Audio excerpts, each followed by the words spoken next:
Je suis venue donner de l'espoir ce matin à quelqu'un. Je suis venue dire ce matin à quelqu'un que c'est possible. Que quel que soit ce que tu traverses, quel que soit ce que tu vis, quel que soit l'obscurité que tu es en train de voir actuellement, tu ne vois pas le bout du tunnel, mais c'est possible pour toi de réussir ce que tu veux. C'est possible pour toi de briser tes limitations. C'est possible pour toi d'atteindre tes rêves. Pourquoi je le sais? Parce que j'ai vu des exemples des personnes qui ont atteint les rêves.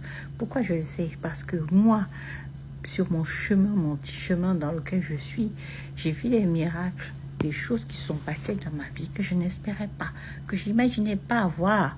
Et aujourd'hui, j'ai l'espoir que je peux aider d'autres personnes aussi à avoir confiance et aller de l'avant, à croire en leurs rêves. Bien que moi, je ne suis qu'à l'aube de mon ascension, mais des petits déjà résultats dont je suis fière me permettent de croire que cela est possible de réussir, cela est possible d'accéder à ses rêves. Alors aujourd'hui, je suis venue dire à une femme qu'aujourd'hui n'a plus d'espoir, qu'aujourd'hui peut-être est abandonnée, se retrouve seule avec ses enfants, elle vit tout seule, sans aide, qu'elle peut y arriver, qu'elle peut donner le meilleur à ses enfants. Je sais que ce n'est pas toujours facile, surtout des fois pour les mamans solo qui sont obligées de faire le père et la mère, qui sont obligées des fois d'être dures, d'être gentilles. Moi, par exemple, hier, j'ai une de mes filles qui me boudait. Pourquoi? Parce que je lui avais fait la leçon. Je lui avais dit de faire quelque chose qu'elle ne voulait pas faire. Alors, même me faire la bise le matin, elle ne voulait pas le faire. C'est dur pour une maman de savoir que tu travailles, tu te donnes à fond pour tes enfants. Et que des fois, même un petit bisou que tu démontes, surtout lorsqu'ils sont ados, qu'elles sont déjà grandes, elles se lèvent avec leurs humeurs, elles font ce qu'elles veulent. Des fois, même les bisous, tu demandes, on te donne pas. Mais tu es maman, tu veux leur bien. Donc, être maman, c'est quand même mettre les règles, les éduquer pour leur bien. C'est pas leur laisser faire ce qu'elles veulent. Donc, déjà, depuis l'enfance, j'ai été obligée d'être due au niveau de la télé, due au niveau du réveil, due au niveau des disciplines, faire du sport, faire ses devoirs, etc. On est obligé d'avoir ce rôle où on n'est pas du tout aimé par nos enfants. Mais c'est plus tard qu'ils vont nous remercier. Acceptons le rôle. Acceptons. C'est plus tard parce que, effectivement, quand il y a des résultats, quand ils réussissent, quand ils voient bien la différence entre eux et ces enfants qui ont laissé aller, ils comprennent bien qu'on a été un peu dur pour leur bien. Moi, par exemple, j'ai ma fille qui est une amie qui est excellente en classe. Excellente. Parmi les meilleures ou la meilleure, je ne sais pas. Elle vient souvent me dire, mais ma fille aussi est parmi les meilleures. Elle vient souvent me dire, oui, maman, tu sais, j'ai mon ami tant, ses parents sont plus sévères que toi. J'ai dit, ah bon, qu'est-ce que ses parents font? Pourquoi ils sont plus sévères que moi? Non, parce que ses parents, quand elle ramène une note, genre 15 ou je sais pas quoi, 16, ses parents trouvent qu'elle n'a pas bien travaillé parce qu'elle a une 15, parce que pour eux, elle doit avoir 19, 20 pour avoir bien travaillé. Et chez elle, elle n'a même pas le droit de regarder la télé. Elle n'a même pas le droit de... Elle regarde que les infos avec ses parents.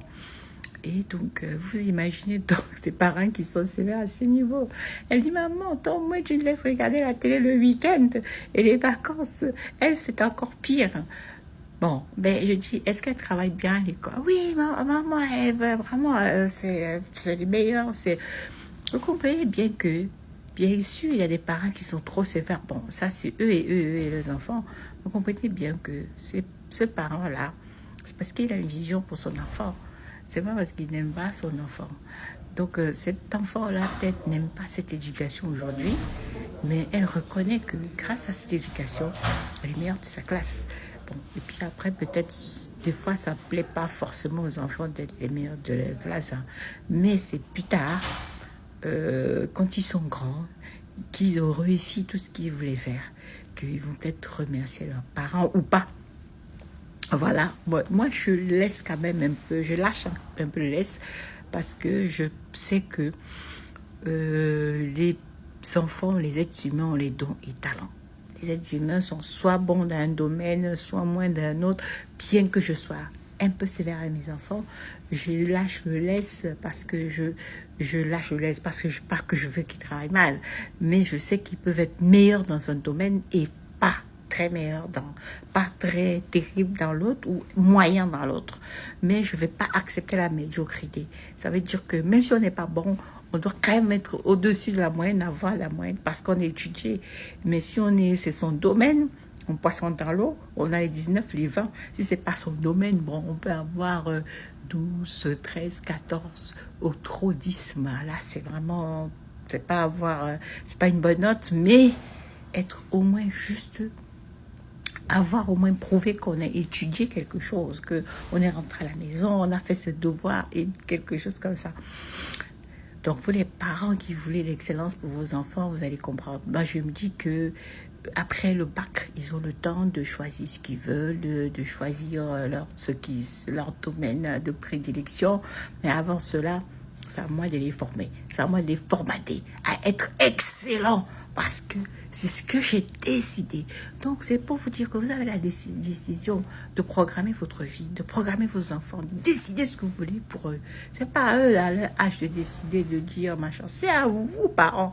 Et lorsqu'il y a quelque chose qui ne va pas, de prendre des personnes qui vont vous aider, des professionnels, même s'il faut aller plus haut, d'aller chercher de l'aide, de chercher le... Parce que des fois, nous avons besoin d'aide, surtout lorsque nous élevons des enfants seuls. Des fois, à un moment donné, nous avons besoin d'aide. Nous sentons que le dialogue ne va pas et que nous avons besoin vraiment d'être aidés. Prenons l'aide qu'il faut. Parce que je pense qu'il y a des structures pour ça. Moi, je suis par exemple à la représentation des parents d'élèves. Je fais les réunions et tout avec l'association. J'entends des choses, des fois, je me dis, il y a des parents qui ne savent pas qu'ils ont de l'aide, qu'ils ont des structures et que même l'État est prêt à les aider par rapport à certaines choses. Bon, c'est notre rôle à nos parents. Nous sommes responsables de nos enfants. Quel que soit, nous sommes responsables.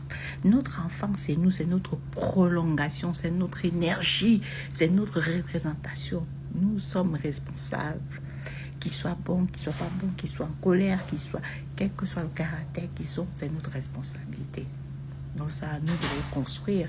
Et ainsi, nous construisons le monde de demain. Nous construisons le futur, le village de demain, la ville de demain, le pays de demain, le continent de demain, en construisant nos enfants. Much love. Très bonne semaine. Et que Dieu nous aide, que Dieu nous inspire en s'appuyant avec la foi, en s'appuyant sur nos valeurs, en s'appuyant effectivement sur tout ce que nous avons de bon, de notre amour. Nous pouvons effectivement avoir des bons résultats avec l'aide de Dieu sur nos enfants. Much love. Que Dieu vous bénisse et que Dieu vous aide à être éclairé et avoir des visions pour vos enfants et des déclarations positives pour vos enfants. Je suis Elise Kono, je suis coach mentor, leadership et développement personnel, business coach et mindset coach. J'aide les femmes qui peinent à se lancer en ligne, à monétiser leur expertise et tout ça en les alignant à leur zone de génie pour générer le minimum des 5 chiffres. Voilà, je les aide à monétiser leur expertise. Donc aujourd'hui, je peux dire que je fais les deux. Je suis business coach et mindset coach en monétisation des talents, en développement personnel. À très bientôt. Si vous voulez un conseil, un rendez-vous, clarté gratuit, envoyez-moi un message en privé. Je me ferai le plaisir de vous offrir 30 minutes. Much love.